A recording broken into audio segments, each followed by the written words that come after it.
Okay, I guess I should see if there's anything else new just through development. Let's just check some of the German bombers. Doubt there's going to be anything interesting in here. Nope.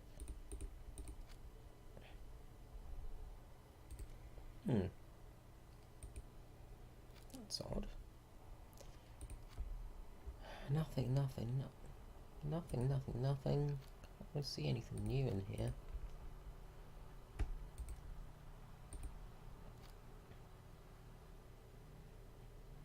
FX 1400. What had all bombs unlocked on here? Wait, I know. Wait. No. No! It can't be, can it? Let's just check the HE ones. 7-7. Oh my lord. It is. It is that bomb. Yes, ladies and gentlemen. The Fritz X has arrived in War Thunder. Let's just take this in for a moment. The radio-controlled Fritz X guided bomb is here in War Thunder. We have got controlled munitions in War Thunder. Yep. Bomber pilots, be happy. Okay, let's just take this out and see how it goes in the real world, shall we? One eternity later.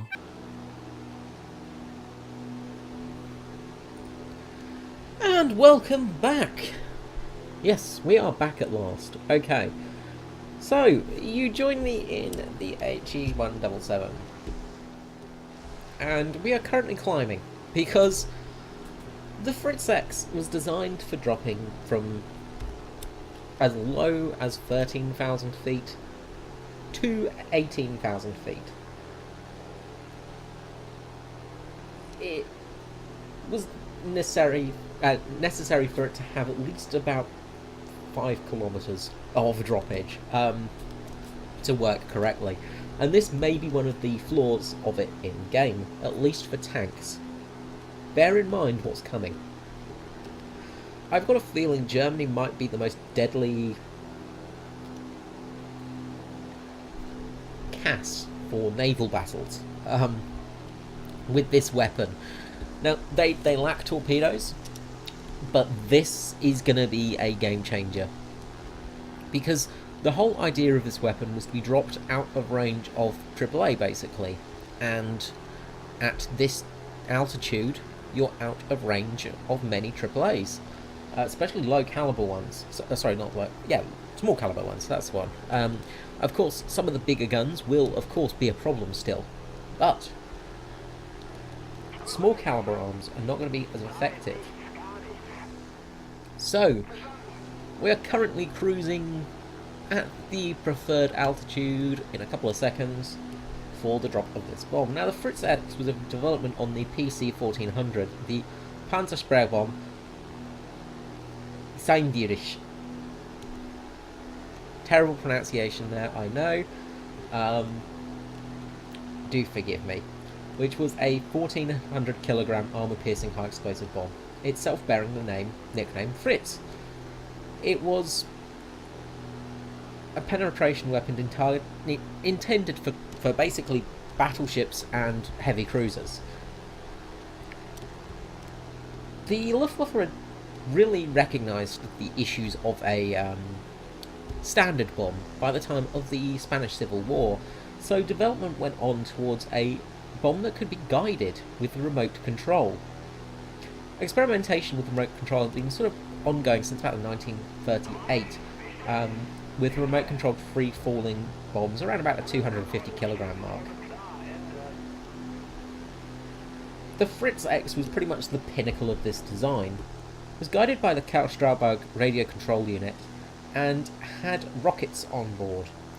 Now, the rockets were just to give it that little bit of oomph to allow it to go sort of up and down, to give it some sort of extra ability to go sort of further forwards, basically. The Fritz X was a devastating weapon when it actually worked and when it was employed. It was a very scary bomb, and it was a real game changer.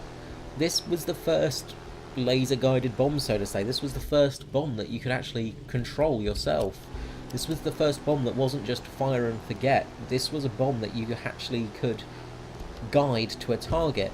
And this was essential for fighting ships, because of course a ship is constantly moving.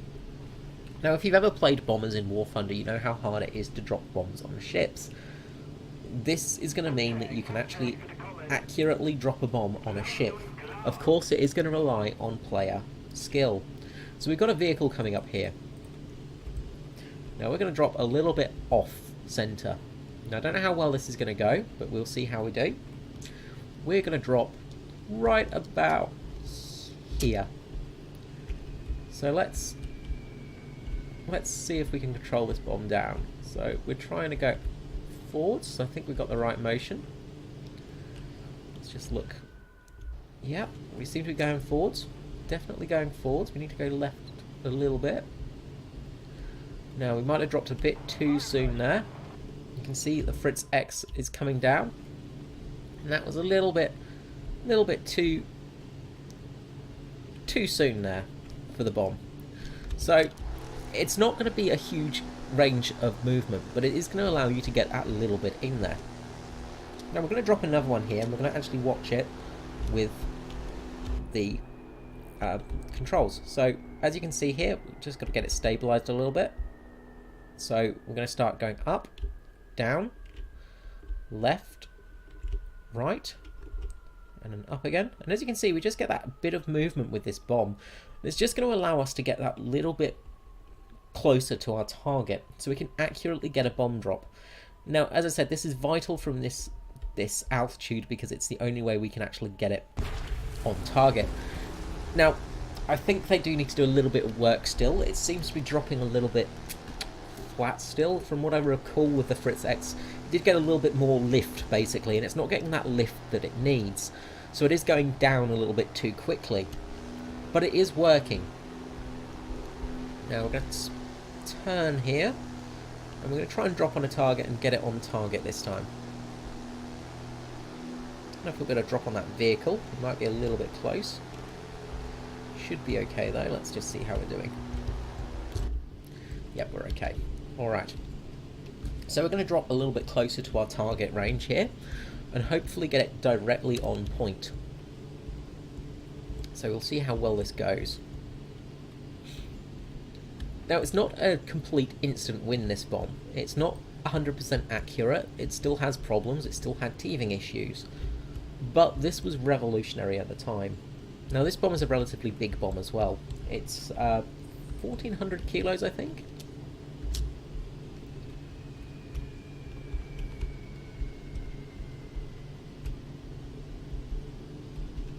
Now, just want to get it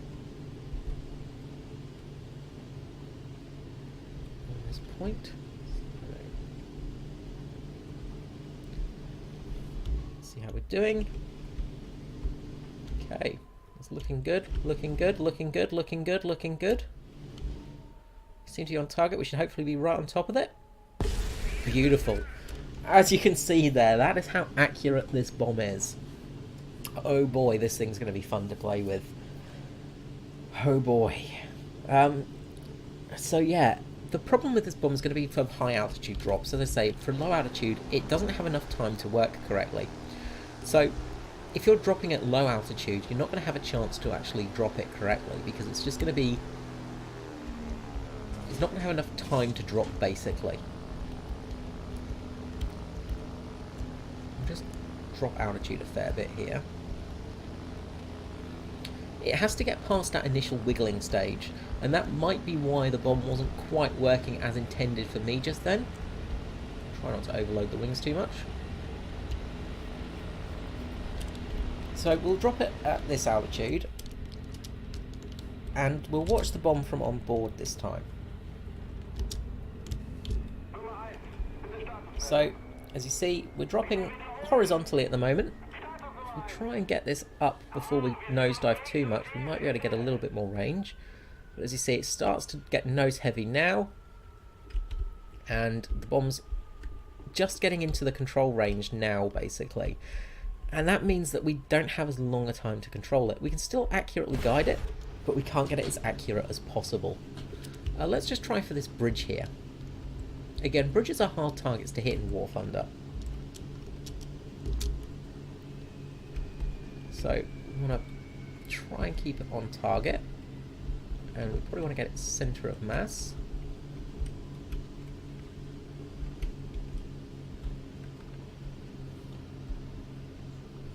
So, should be hopefully on target here. Should be directly on the bridge, I reckon. Let's see how it is in game. Yep, direct target to a bridge from 10,000 feet. Now, it's not impossible to do that with bombs generally anyway, but it is very hard to do. I must say, I am impressed with this bomb. It is something that is beautiful, and I am looking forward to playing with it properly. So guys, I hope you enjoyed this quick video, and I will catch you all next time. Bye bye.